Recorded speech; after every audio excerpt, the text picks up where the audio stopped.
Well, hey there, and welcome to Unmistakably You. It is your girl, Amy. I'm here with you as per usual on Wednesday night at 8 o'clock. Hope you're having an awesome week so far.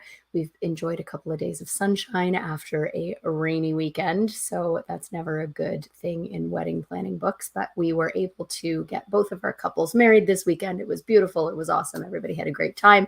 And now I'm here to talk to you tonight about some things that you may be navigating in your wedding planning. If you have been around for any length of time, you know that we pop in every Wednesday night, or let's be honest, when we can during wedding season. We try for every Wednesday, but it doesn't always happen, to talk to you about some things that you are probably dealing with as you are either preparing for your wedding this season, which may be coming up really soon, in which case, congratulations. I hope it goes so well. Or you may be just starting your wedding planning perhaps for next year. And in that case, we also hope to hit on some things that are going to be helpful in your planning. So as always, don't hesitate to punch in a comment or a question if you have one. Shoot us some topics that you're wondering about that you're hoping we can clarify, because we're always looking for topical, important things to discuss that are actually relevant to your wedding planning. Now, I'm going to apologize in advance. I will cough during this broadcast at some point. I am dealing with one of those obnoxious summer colds. I just today kind of have a voice back. My husband's been super excited because I haven't been able to make much noise over the past couple of days. But I'm going to try and get through this quickly and hopefully without any kind of major hairball attack. But in the event that that happens, apologies in advance. Now, if you are navigating your wedding planning and preparing for a wedding that's coming up soon, you are probably dealing with one of those last minute to-do lists. You can get them anywhere. Pinterest has a billion of them, or there are the books by the knot, or, books of lists and that kind of thing. But one of the things that you will often find on a list of things to do in the week before the wedding, as you're preparing for the actual day of, is to put your vendor tips in an envelope. And what the heck does that mean? Or, WTF does that mean? Vendor tips, who gets them, why, how much? It's kind of a gray area. And it's something that here in Canada, we tend to be a little bit sort of delicate about. We don't like to talk about money. We're very polite. We don't like to bring up those uncomfortable conversations. And so it's kind of one of those things that is a little bit of a guessing game. So here is my take on tips. First and foremost, a tip, in my opinion, but I mean, nobody asked me my opinion, but here it is anyway. A tip should be earned, not expected, which is why most of your wedding vendors are probably not ever going to say the T word. Now, that's not to say that they wouldn't greatly appreciate a tip or a gratuity or a token of appreciation, whatever you want to call it, however you want to display that. I mean, let's be honest, groceries are expensive, y'all. So if you feel like tipping your vendors, they will certainly very much appreciate it. But when it boils right down to it, in my opinion, a tip should be earned by virtue of excellent, above and beyond service. It shouldn't be something that is expected for just doing the basics of your job, which is why we are always very grateful and surprised when we do get tips. I would say that that's something that probably happens maybe 50% of the time in my wedding planner world. Certainly something that is very much appreciated always in any segment of the industry. Now, there are certain areas, certain vendors who typically do quote their prices overtly with a tip. So inclusive of taxes, but then gratuity on top. And the gratuity actually is taxed. So you're going to assume tax on pretty much everything. But then if there is a vendor that is going to also add on a gratuity, then that gratuity is also subject to the HST, which has never made sense to me. But again, I revert to the nobody asked me my opinion statement from before. Now, those vendors that are going to include either a tip on their bill, or they're going to quote their prices plus tax and tip, tend to be your catering, your transportation, and maybe less overtly your hair and makeup. Catering is one that often includes a gratuity or a service fee directly on their bill. And you need to be careful about the semantics because if it's a gratuity, then it does legally have to be distributed among the service staff. If it is a service fee, then it's a little bit more of a gray area. So you can't guarantee necessarily that that is going to the servers. So you may want to have a clarifying conversation with your caterer about that. But typically these days, we're seeing service fees or gratuities on catering bills ranging anywhere from 15% at the low end up to 21% at the higher end. And that's a change in the last couple of years. It used to be a little bit lower than that. Nowadays, I'm seeing more of the 18% range. And that's something that in most cases, you can just add on to your catering bill because in most cases, it will be overtly added for you and not left to your choice. There are a few caterers out there who still do leave gratuity to your discretion, but they're few and far between. The other vendor that typically quotes their prices plus tax and tip, the tip may not always be it may not always appear on the bill, but it's usually expected. Those would be limo drivers, bus drivers, transportation of any kind. And the reason for that is because it used to be that those drivers wouldn't be getting paid the minimum wage. Kind of similar to why there is a gratuity expected on a catering or a liquor service bill is because there used to be, until just a few years ago, a liquor server's minimum wage, which was substantially lower than the actual minimum wage.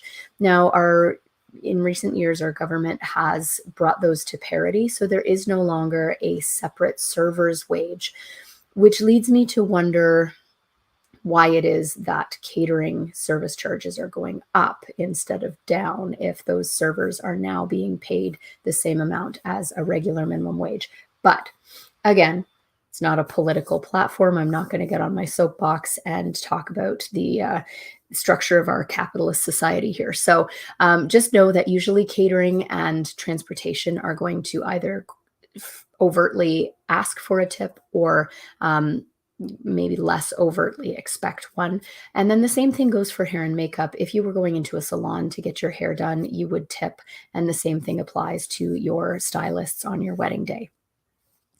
Now, there are some categories, some vendors where a tip is not expected, but maybe a little bit more easy to justify or a little bit more obvious. And those would be the vendors typically that spend a long amount of hours or a large number of hours with you on your day. So people like your photography team, your videography team, maybe your DJ, your wedding planner.